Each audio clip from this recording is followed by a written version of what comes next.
Since COVID and lockdown, the arts have taken obviously a real hit, the industry has, but I think something that people aren't speaking about as much is the hit that's happened to schools in terms of the arts. So I think that we have a real responsibility at a place like the Arts Centre to advocate for the arts.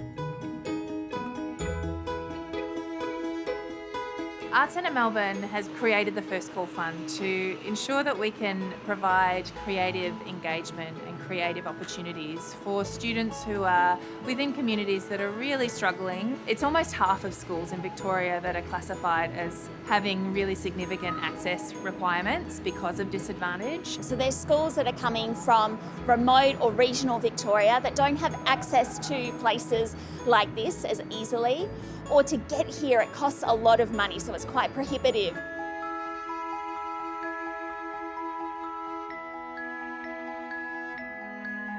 We know that there's been a huge interruption in social health and wellbeing and student connectivity with each other and also their broader communities. COVID has really affected that sense of connection between students. So I think coming to the Arts Centre is a really great way to counter that and to help make memories. And it's not just because they can come to Arts Centre Melbourne and sit in a seat and watch a show. It's because that they see their stories represented back on stage to them. And then they have workshops or they have tours where they can really break down what they saw or what they experienced. And then being able to share that with each other or to their families.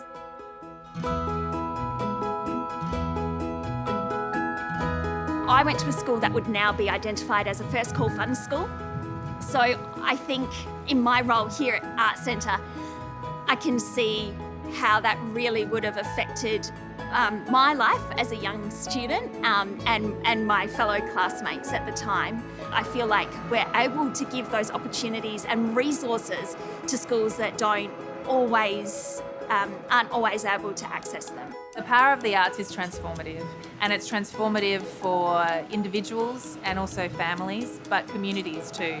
And the more that we ensure access and representation and inclusion, the more we can actually just change the world for the better. And I know that that's a really big ask, but that's actually what the arts do. It creates pathways of representation and storytelling, and it builds empathy and it builds compassion and it builds understanding, and that's what we need in the world. We need more empathy, compassion and understanding.